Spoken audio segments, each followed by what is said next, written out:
Good evening all, let's make a start. My name is James Lawrenson. I'm the Director here at the Australia-China Relations Institute at the University of Technology, Sydney.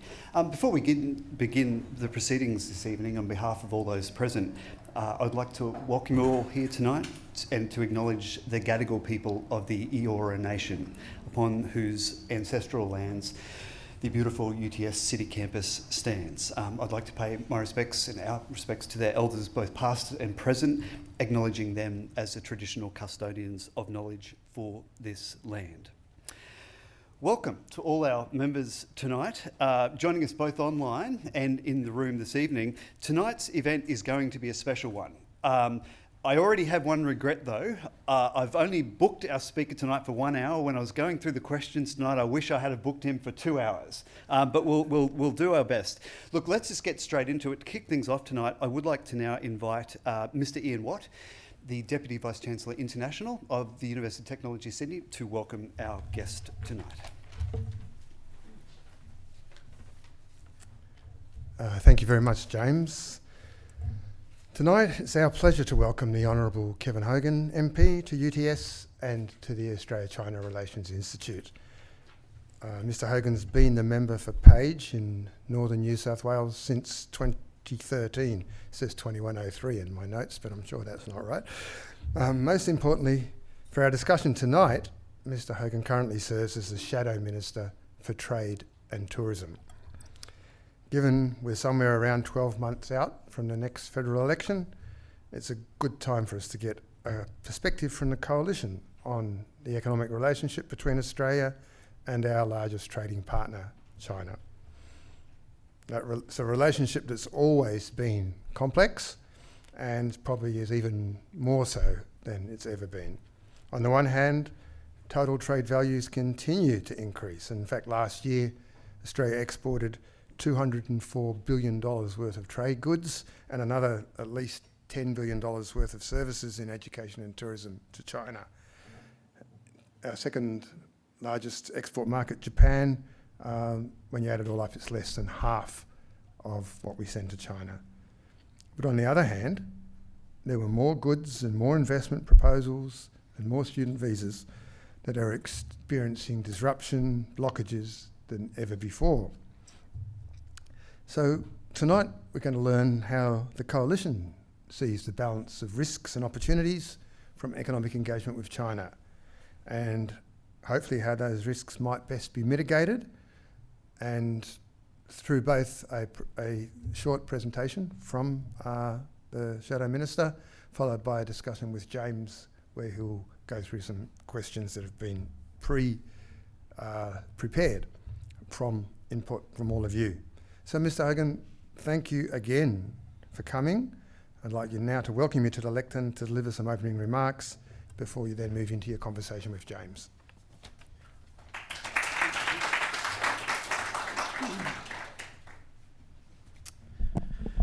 Look, thank you, Ian. It's delightful to be here, and to you and James, thank you for the invitation. And look, in acknowledging James, I mean, I've had a number of conversations with James, as you'd appreciate, and mate, I love your passion about this particular subject. So you play an important role in what has been a delicate and a fractious relationship over the last few years, and your contribution to that and your public discourse in that, I think, has been very important. So I want to thank you and acknowledge that at the start. I think he's buying me a meal later, so that was a trade-off, right? Look, thank you for attending. And look, I note and have chatted to a few of you before we got started about your passion and interest in what is a very, very, for me as well, a very, very important subject.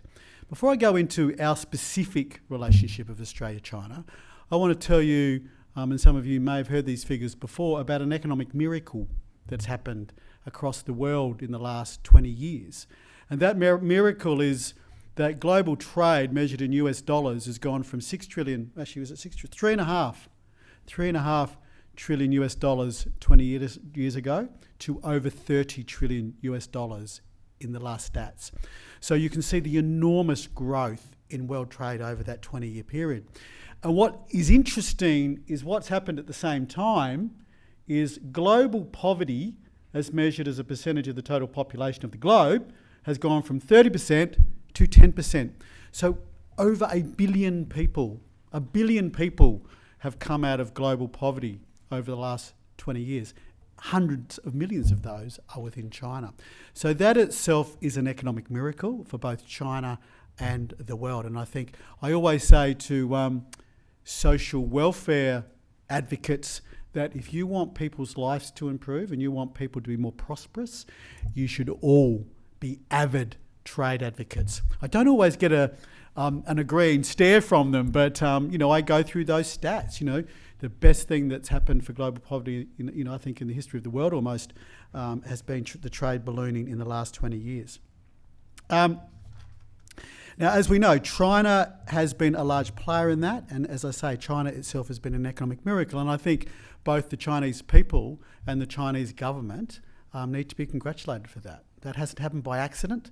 That happened because they had a very clear policy and decision that was a journey that they were going to take. Now, Ian just mentioned some figures. Now, by fate, that Australia and China have taken a journey over that time that has been very symbiotic.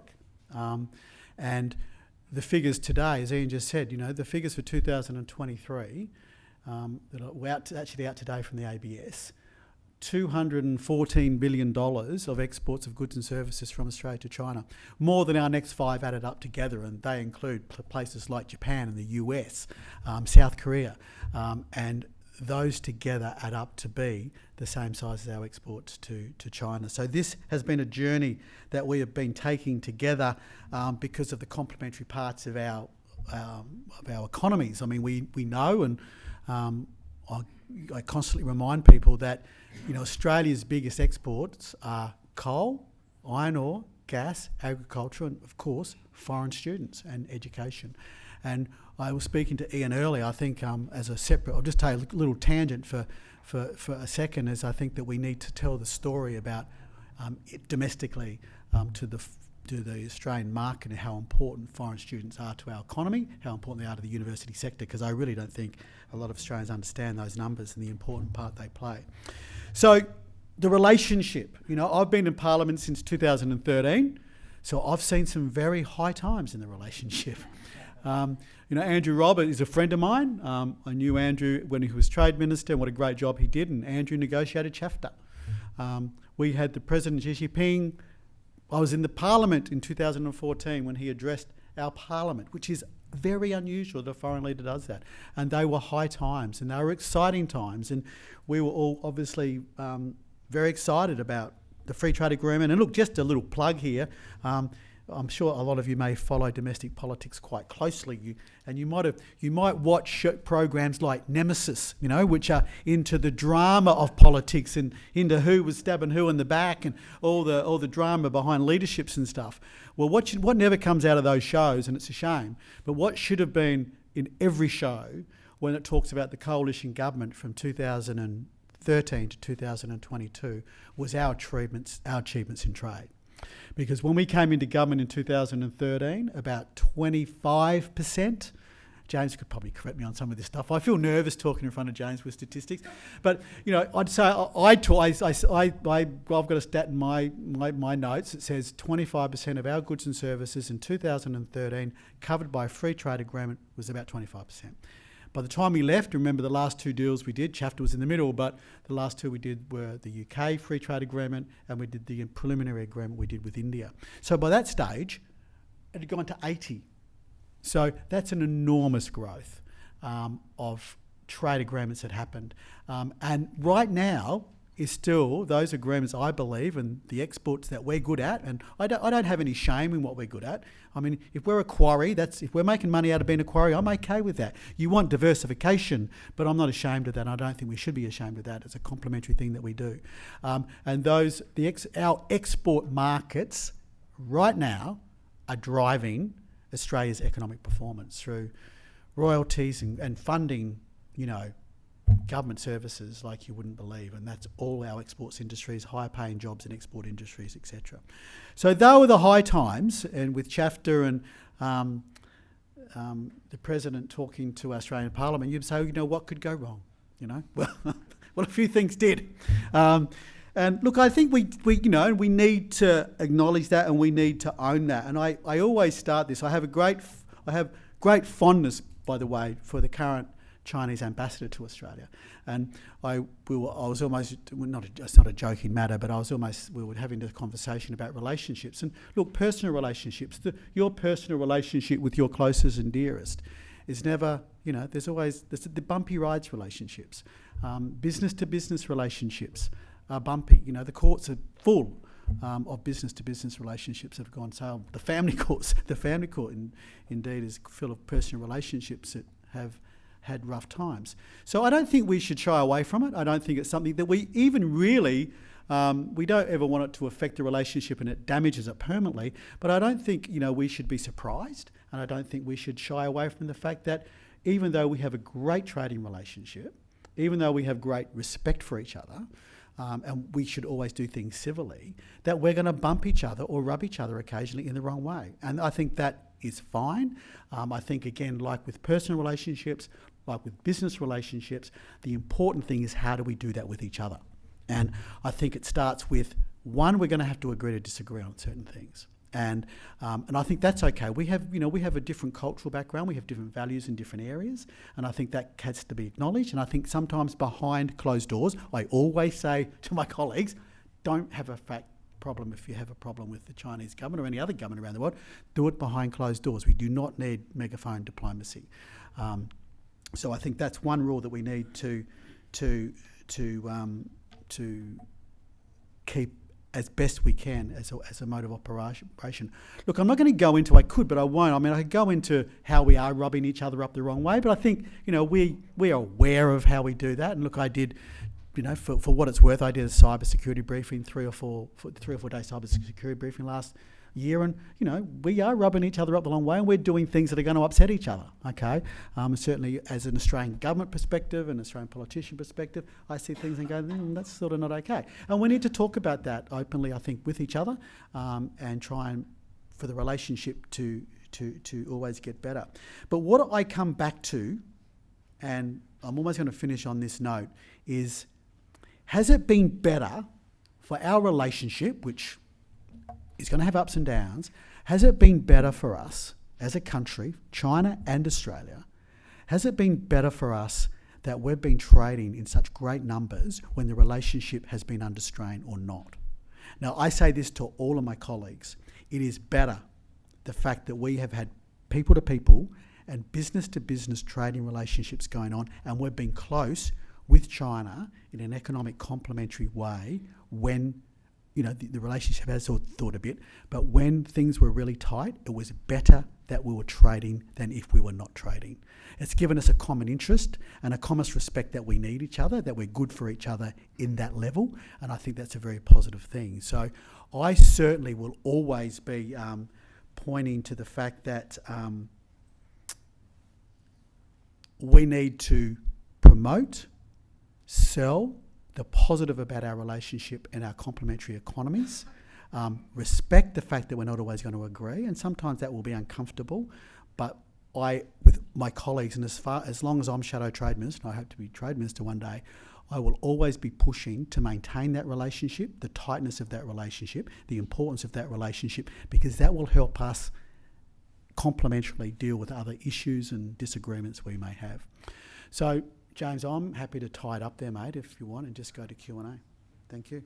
Oh, just one other thing. I've got a note down the bottom. One other positive about the Chinese out in our relationship, I tell my colleagues this, we have to respect the respect that China had for the WTO process. Because with the issue, especially with barley and wine, we obviously, as the previous government, initiated appeal through that. And China went through that process. And I think we need to respect and see the value of the WTO process as well. You're going to bring up I've missed we'll talk about it later, because I think the ministerial dialogue between RPEF is very important too. But I'll talk about it. Thanks, James. Cheers.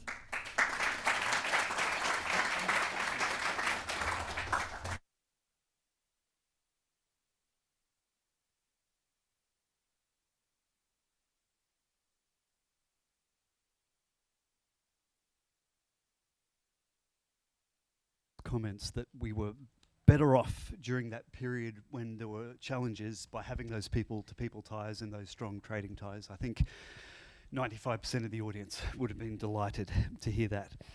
Kevin, I'm really keen to jump into Australia-China, but I do just want to ask you one quick question about your bio. I think it's useful to put some bit more colour behind the person. Now, I guess amongst Australian members of Parliament, when you look at their tertiary qualifications, I think probably law degrees are the most common. You don't. You've got an economics degree, and you've also got a money markets background as well. So just a very quick question. Does that background and that formal training, I mean, I assume you actually understand comparative advantage, and a lot of people don't, does that help you in your portfolio today? James, I'm so glad you asked me that question. And I'm going to probably upset, I don't know, 40% of the room maybe. Lawyers are so overrated. But look, yeah, so I was fortunate enough, I came to Sydney when I was about 23, 24 with an economics degree.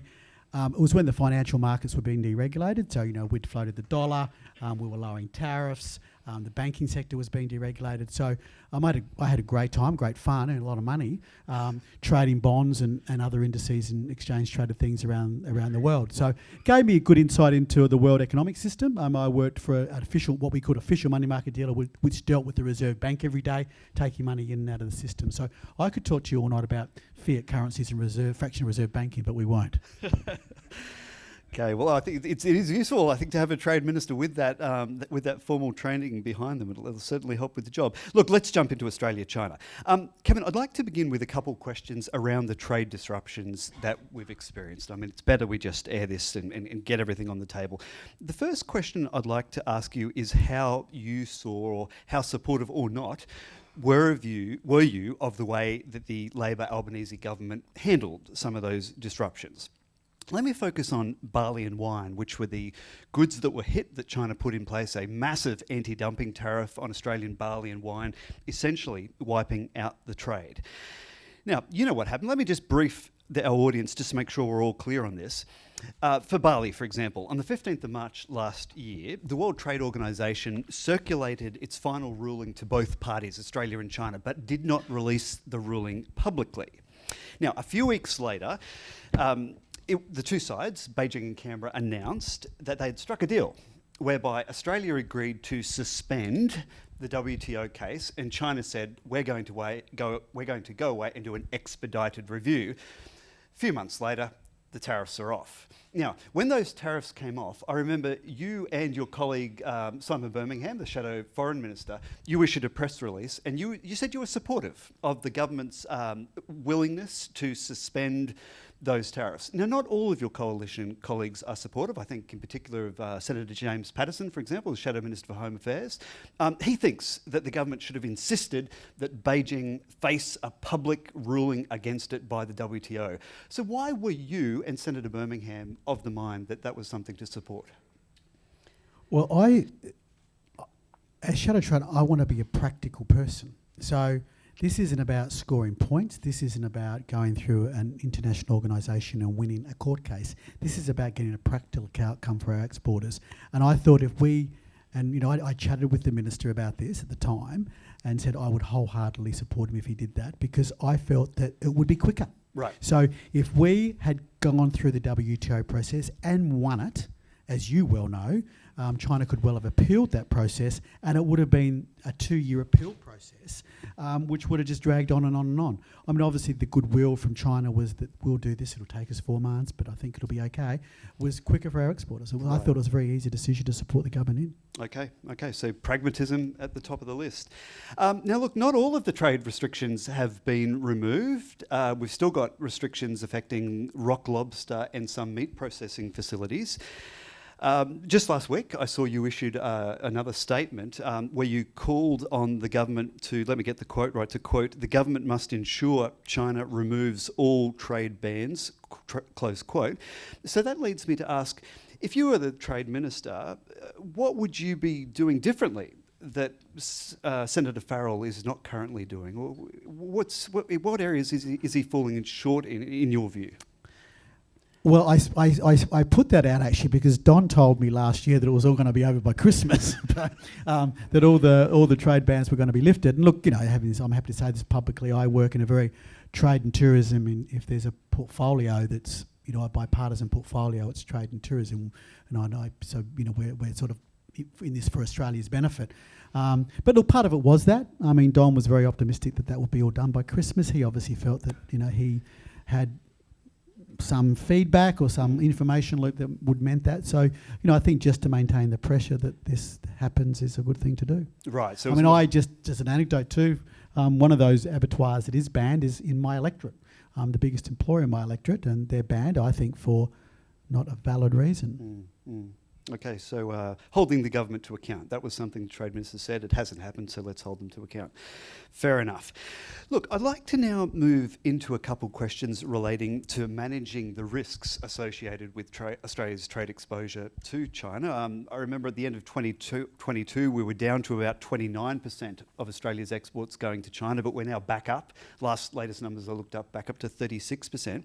Some people say that's a huge risk for the Australian economy. Now, one way that trade risks can be mitigated is through international agreements and trade rules. There are plenty of commentators who will say, look, when it comes to China, when it comes to the China-Australia Free Trade Agreement, it's not worth the paper it's written on because Beijing will do whatever Beijing wants to do.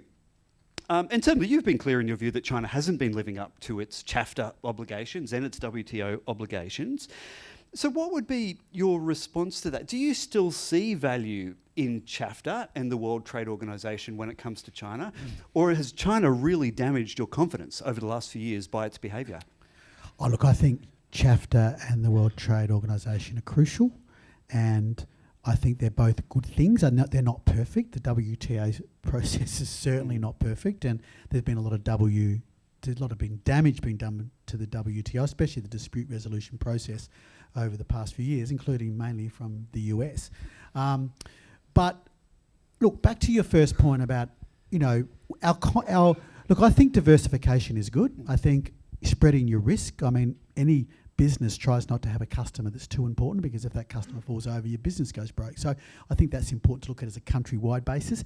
But we complement each other so perfectly, it's hard not to, right? The iron ore market, I think we're over 50% of the iron ore that China imports. We're good quality. I could go through others. The products you could see that we couldn't find other markets for, right? We couldn't find other markets for red wine. We could find other markets for coal. We could find other markets for barley. But there's just our wool clip. Not everyone will be aware, something like over 80% of our wool clip goes to China.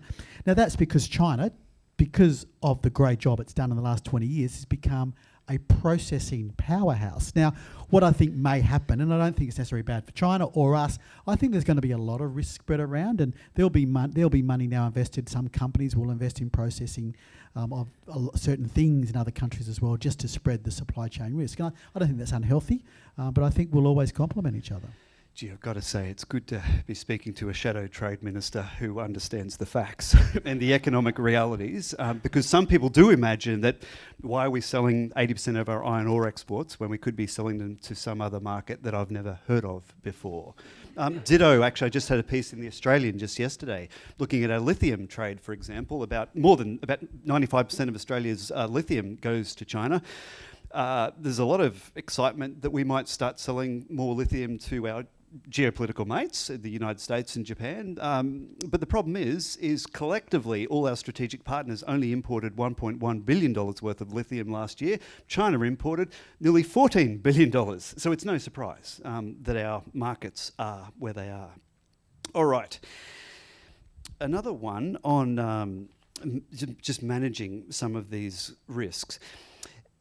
We know that WTO cases between Australia and China don't always go Australia's way. No, we saw one recently. Exactly. Just last month, we had a case where China won a WTO case against Australia around some anti-dumping tariffs that Australia had put in place on a variety of imports from China, steel products. Minister Farrell said he accepted the ruling and he committed to working with China to implement that ruling. Would you have done the same thing? Well, James, you'd be hypocritical not to, right? We're going through a WTO process where we think what China did was wine and barley was not within the agreement. So if China are going, well, what you've done here with this issue is this, and we don't adhere to the ruling, that's cutting off your nose to spite your face. So of course we should. The WTO is there to be the independent umpire, and of course we should do that. You know, folks, it's good to hear that clarity, because I can tell you in a lot of countries around the world now, including a lot of other liberal democracies, they do not take that position, right? I can tell you now that if the United States loses a WTO case, they immediately put out a press release saying they reject the decision, and they literally say, we have no intention of complying with the ruling.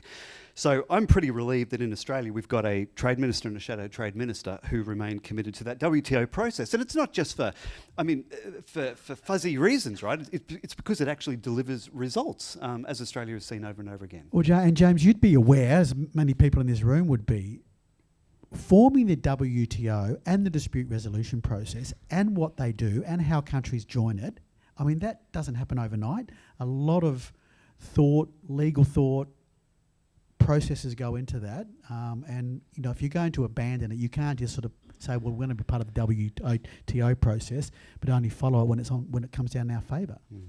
Okay. All right. I've got two more questions, and I'm conscious that we're going to have tons of questions from our audience. Kevin, these are big picture questions about trade and how that fits into Australia's approach of engaging with China more generally. One is about diversification. So I agree, as you said, diversification as a principle makes good sense. But the policy of trade diversification can take different forms, right? For example, at one end of the spectrum, it can mean the government simply makes businesses sure that they're clear of the risks that they face, geopolitical risks, for example. But ultimately, the government leaves it in the hands of businesses to decide where they want to sell to, where they want to source from, and how they manage those risks. I mean, to give credit to Scott Morrison, I mean, even just 1 month before the last federal election, he said, despite all the geopolitical challenges, he said, quote, ongoing engagement between private industry and businesses with markets like China is very important, and I will continue to encourage that, close quote. So that's commonly referred to as a China and diversification strategy. Now, you'd be reading the papers, so you'd know there's a lot of people who urge the government to take a more prescriptive approach, proactively make it harder for Australian businesses to trade with China, or indeed blocking some parts of trade with China altogether, and using taxpayer funds to incentivise trade with our geopolitical friends, the United States, Japan, India, and so on. So it's more of a China or diversification strategy. Where do you land on that spectrum? Got to know what the last question is, because this is a very difficult question. Look, this is complex, because if you were to look at China, and let's bring both in. Let's bring China and the US in, right? I think China have done things to distort market processes. So it's much easier for them to make decisions to say, okay, we want to be a processor, or want to give support to this sector of our economy, and become the person in the world that does that. Now, they do things we would never do to do that, with government support, obviously government money, and however other ways they do that. So that distorts it to start with, right? You could say now with the US, with the Inflation Reduction Act, that the same thing's happening, right? There's a lot of incentives, and capital's going over there that might not otherwise. So how do we, as quite a minor, in the size of our economy, not a big player, we're a very open trading nation. How do we deal with it? I think it's complex. I think so to answer your question, my first point is to go where the market and where the money directs you to. But that being said, I wouldn't say I'm a purist in the sense of, if there are critical supplies and everything's coming from one place, that's a good idea. Sure, yeah, that makes sense. A question about how trade with China features in the Australian government's approach to managing relations with Beijing more broadly. Some have criticised the Labor Albanese government for pulling their punches to protect trade. I'm not sure if that's true, but that's the allegation. For example, it's notable that in government, Labor has not sanctioned any Chinese government officials implicated in human rights abuses, for example, as some other liberal democracies have. I remember when in opposition, Senator Penny Wong, our foreign minister now, accused Prime Minister Morrison of unnecessarily provocative rhetoric and, quote, not fully comprehending Australia's interests in relation to China, close quote. So do you think the Labor Albanese government has got the balance right between Australia's trade and other interests with China? Or do you think they should have adopted more forceful rhetoric and more assertive policy positions, even if that may have rebounded to hurt Australia's trade? Just an easy one. Easy one there. Shocking question. Actually, I've got one more. Look, I'm going to give a political. I'm not going to answer that question, but I'll go to the essence of what we're talking about. I think that, I mean, to give the context of the last few years, I think we need to look at both sides of the relationship. So I think China itself, I would say, maybe some people would disagree with me. I mean, I forget who dubbed it the wolf warrior diplomacy, and we had the 14 conditions that were given to change that. I think that was very unreasonable.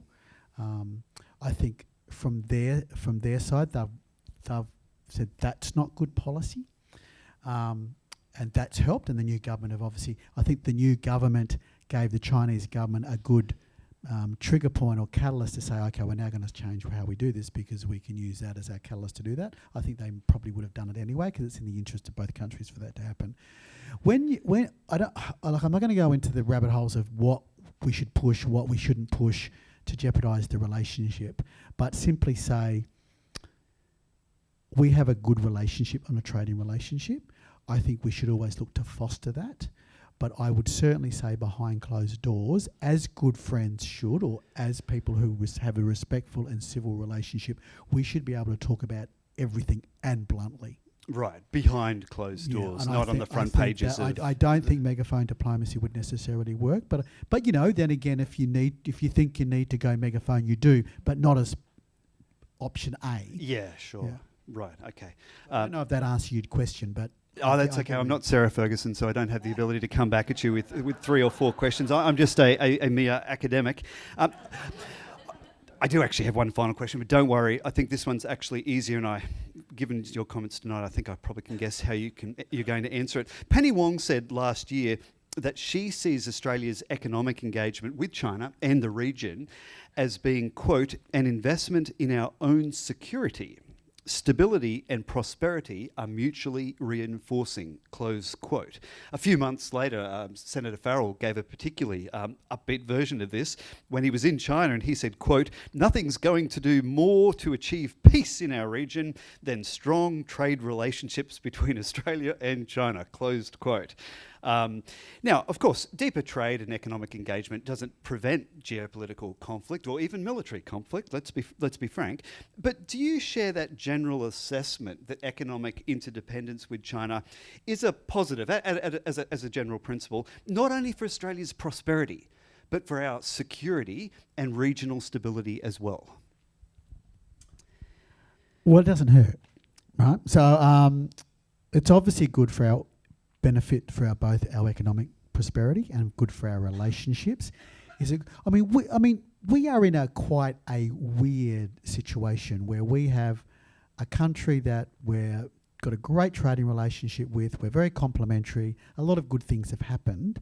But look, if we were in a national security forum here, we would be saying, but they're our biggest national, many people in that sector, I'm not in that sector, would say, but they're our biggest national security threat.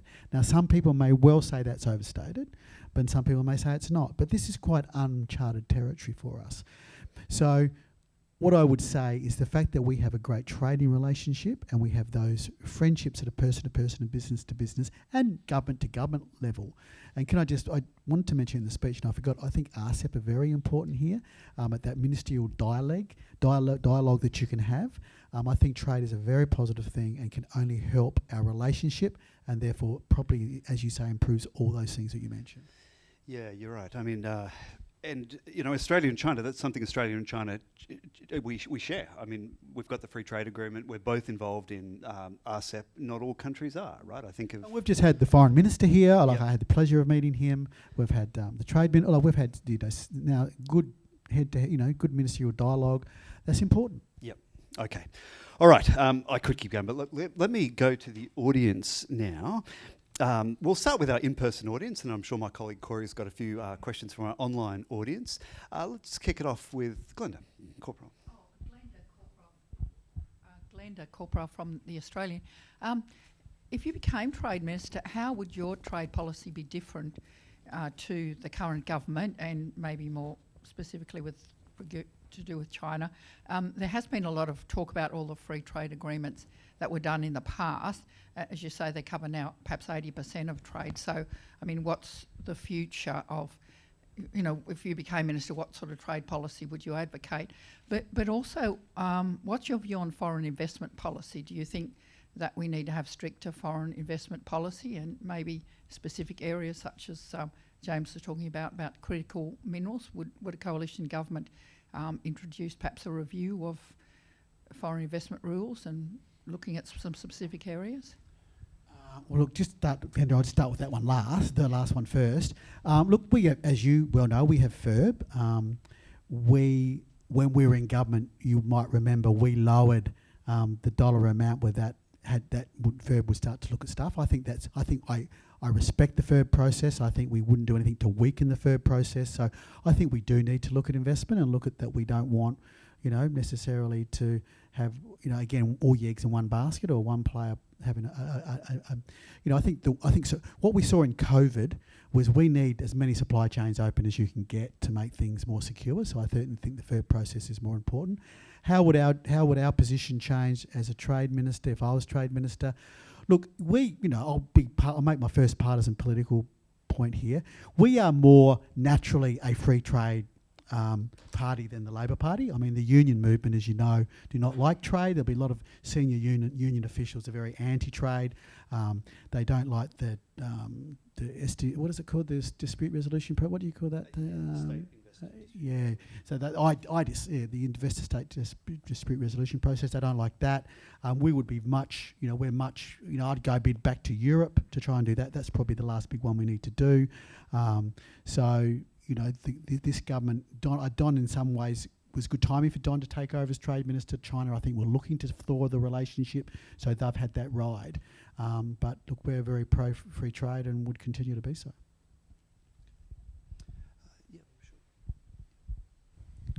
Andli Bakon from the Royal Australasian College of Surgeons. So China was our largest source of international tourist arrivals pre-COVID. Around 1.4 million tourist arrivals from China annually, spending over $12 billion. I think a lot of tourist operators were very optimistic once the international border came down. Chinese tourists would start coming in the pre-pandemic numbers, but it hasn't been quite like that. It's been maybe half.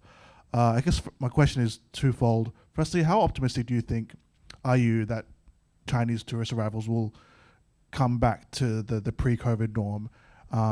And if not, what strategies would you, I guess, if you were trade minister, deploy to assist Australian tourism operators to bring back Chinese tourist numbers to that level? Thank you.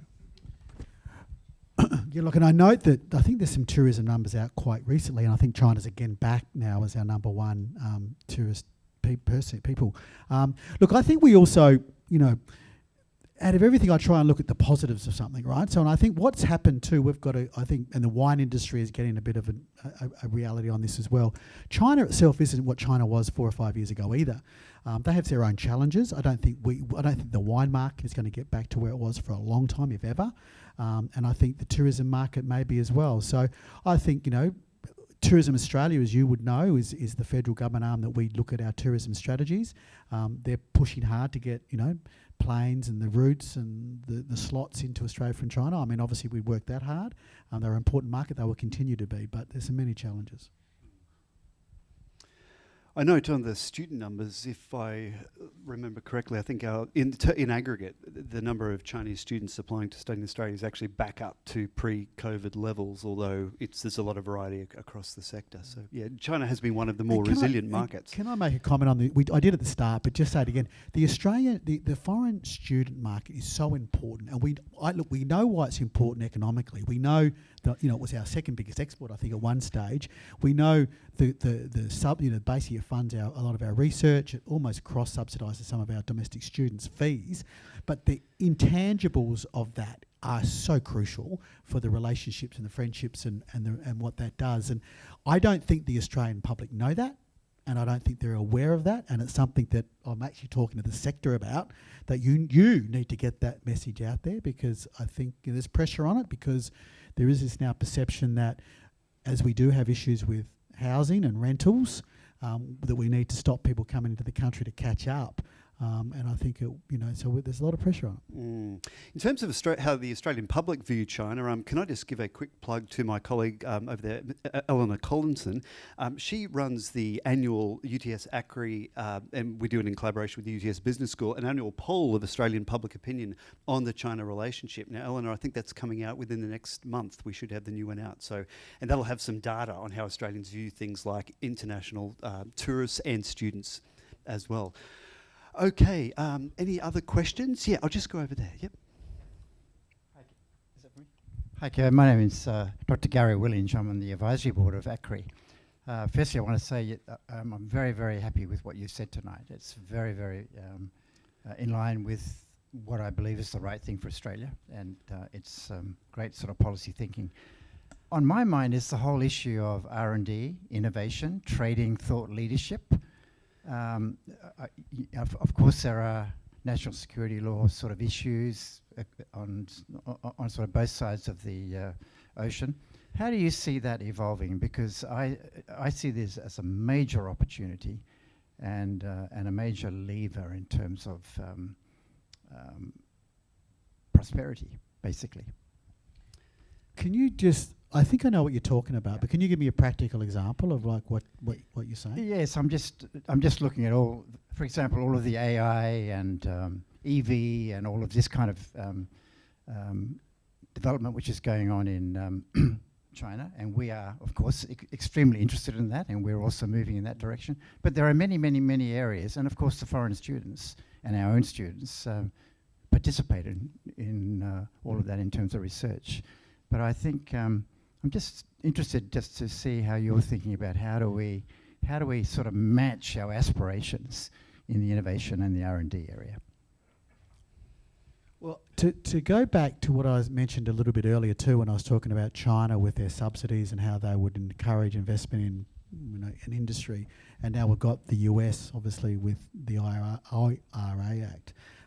We obviously can't compete at that level. We can't give those type of grant subsidies. We can give incentives through tax breaks and stuff. But look, we have always, I'll probably make a very general comment rather than specific about, AI and some of the EVs and stuff like that, is we are our success as a nation is because we are a free trade. I believe we should be a free trading, low taxing economy, and hopefully have cheap energy in there. We won't go into the energy debate, but we need to have low energy costs, low taxes, and an open economy, and we will be successful. And we will complement, whether in AI, EVs, whatever rollout and research, whatever role we have. And we've had some great success stories like CSL and others, you could say, in Australia too, and other areas. But and we will just find our niche with that. Gary, if I can just, one stat I always come back to in that R&D space is there is a single Chinese company, Huawei, that now spends more on R&D than all Australian businesses combined. China's national spending on R&D is basically on par with the United States. So I'm all for, just speaking for someone in the university sector, I'm all for ethically engaging with China. I mean, we want to be making sure our research collaboration is not promoting human rights abuses or China's military, prowess. But beyond that, I think it makes good practical sense for Australia to be engaging with China to the greatest extent we possibly could. Can I ask a question of you, James? Fire away, Kevin. Now this is this is good. I like throwing this back, but no, it's just a technical question. So, of the R&D in Australia, my understanding is the university sector and the public sector do far more than the private. Correct. Is that correct? And that's just correct. That's another issue. Like, why is that happening, right? Yeah. So I think it helps for Australia to engage with the global markets, which obviously the United States is one of them. We should absolutely be pushing that. But to ignore the Chinese economy, which now accounts for 1/5 of the global economy, doesn't seem a very sensible starting proposition. Okay, Corey, can I go to you for perhaps a couple questions from our online audience? I don't want to ignore them. You might be surprised, but we only have a couple. Okay. So I'll go in the order that they've come. So the first one is from Ian Lee, and he says, I understand ByteDance is establishing its regional R&D centre in Sydney. With TikTok ban in the US, can the coalition government accept TikTok's relocation of their global HQ to Sydney, or would they, in the event that that happened? Why did we agree to take questions on that one? Those are the only two questions.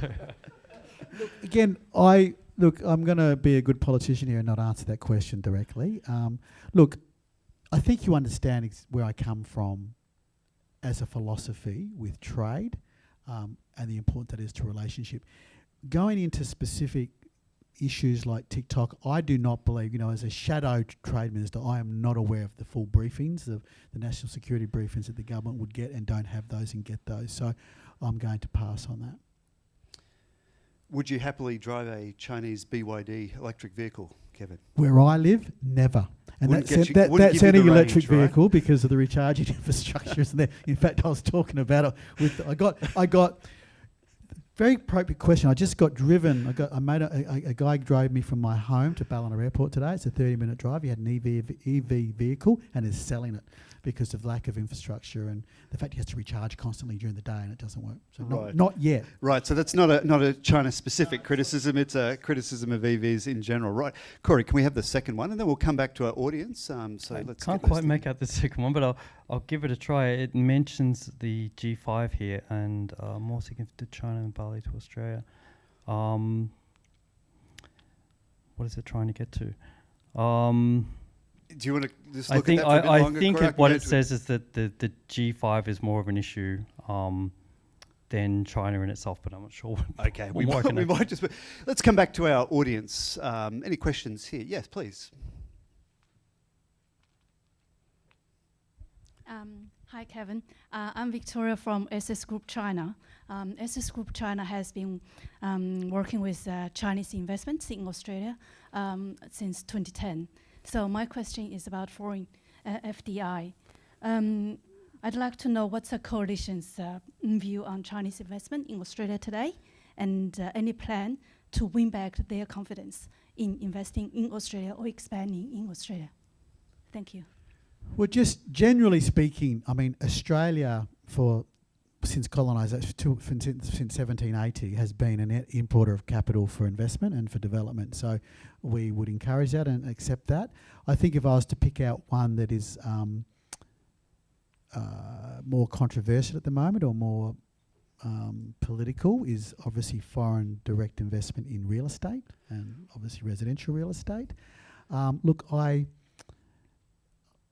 can support the nervousness, and a lot of countries are almost the opposition to this, and I wouldn't make this China Pacific. This is foreign direct investment if the property is not being lived in, if the property, and I think tightening the rules up around that. We have, and for other reasons, we have got tied ourselves up in so much red tape and green tape that we can't build enough homes and apartments in our nation, which is another issue which we won't go into. But I've got a son who lives in Sydney. He earns good money. He's 26 years old and can't afford to buy a unit in Sydney where he needs to live. So that's outrageous. So I see the political will for that. I'm not opposed to that. But again, it's not a China-specific thing. But if foreigners are buying the properties and not living in them or just buying them to park capital, I don't think we can really deal with that right now. But in terms of Chinese investment in productive activities, whether it's I don't have opposition to that, and I think, and we still accepting it. I mean, you look at some of the foreign investment numbers for last year anyway through the FIB, are still quite strong of Chinese investment in this country in different areas, which is a good thing. Any other questions from our audience members? Yep, sure. I'm Colin Hawes, teaching the law faculty here. We won't hold that against you, Colin. Yeah. Now I'm regretting my opening He's been joke. after me for the last 20 minutes. I agree with you about lawyers anyway. So I guess the big question right now is the fact that in the US seems to be quite an extreme hostile attitude towards China, and that's something that really impacts Australia as well. And so is there anything that the Australian government can do to mitigate that kind of rather extreme view towards China in the US? Again, two superpowers. I mean, you have the existing superpower with the emerging superpower. There's always going to be tension there. Again, I'm not privy to all the concerns that the US would have re China, and not necessarily privy to the concerns that China would have re the US in that debate or that conflict, if you like. Well, I don't want to say I don't want to overstate it by saying it's a conflict, but there's obviously issues there.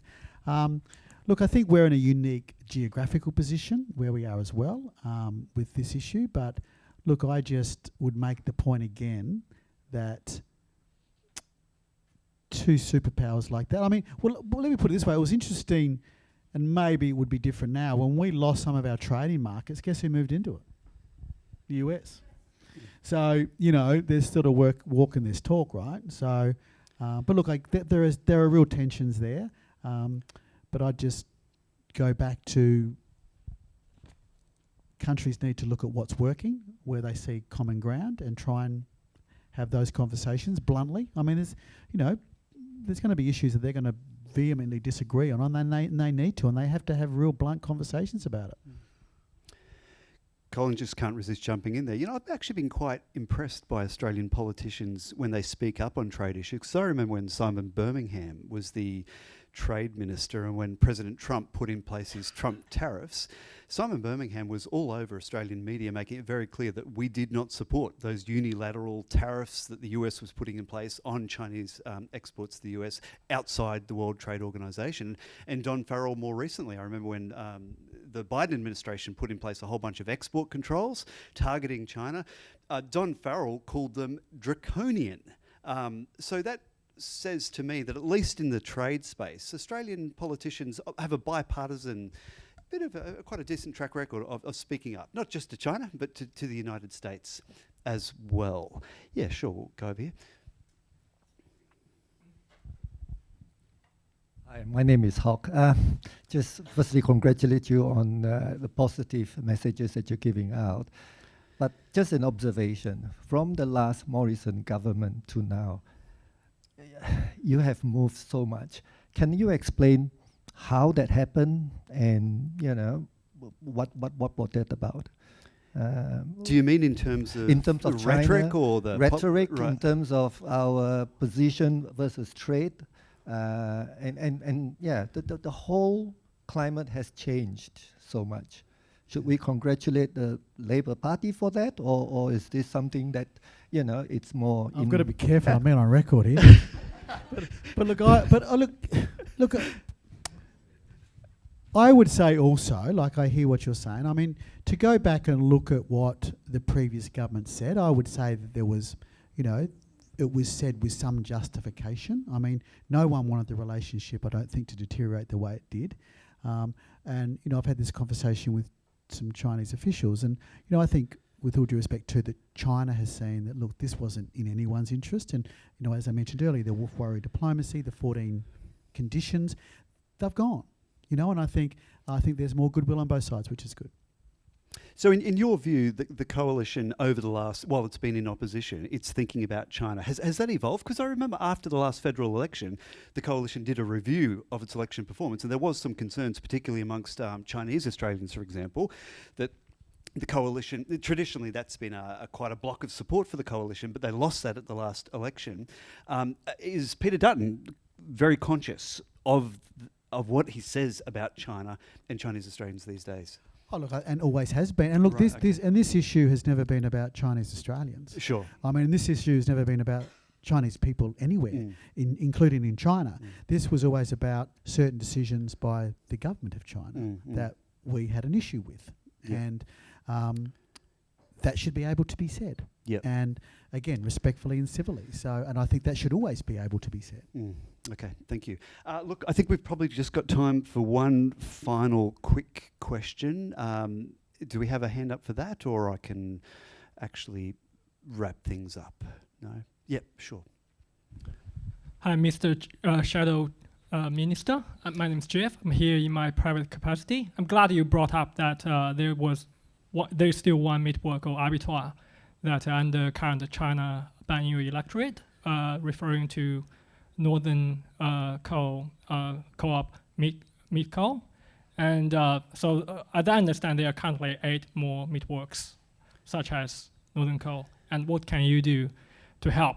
This has a lot to do with you. I'm pretty sure you got a lot of pressure for your electorate to advocate on this. What can you do to help remove the trade bans on those networks? Thank you. Well, I'm happy for any suggestions. I bring it up with the minister every time. I say, you've done it. Look, well, it's thawing, but my abattoir is still banned. He's very conscious of it.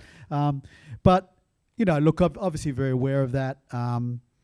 You know, I spoke to the CEO of the meatworks the other day. I mean, they're hearing positive vibes. But, you know, again, we would view that what that ban is not appropriate. And we're putting as much pressure on as we can.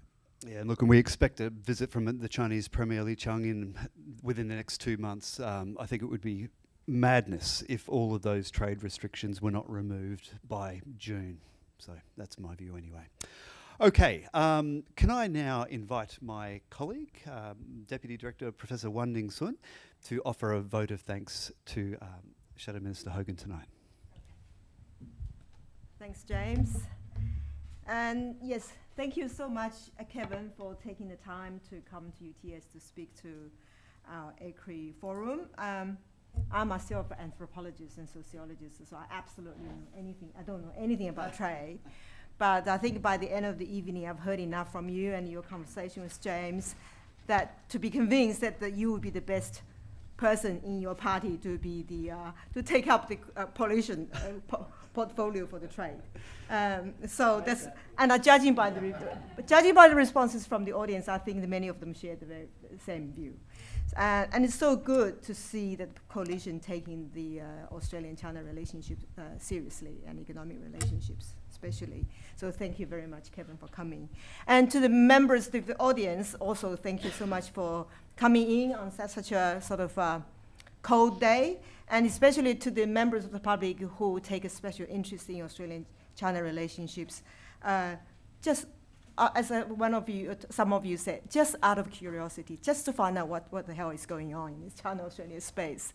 So we really appreciate that. And some of you know that ACRI, one of its missions, key missions, is to produce research, evidence-based research that inform the public. So we will try to do as many of these kind of events as possible. And so, but if you want to know more about our research, you're welcome to come to visit our website, Australian-China Relations.org. Yeah. You can also follow us on Twitter, where we actually update our research.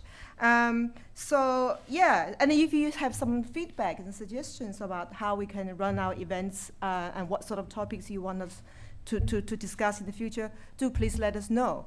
And we look forward to seeing you again. So thank you very much, and good night.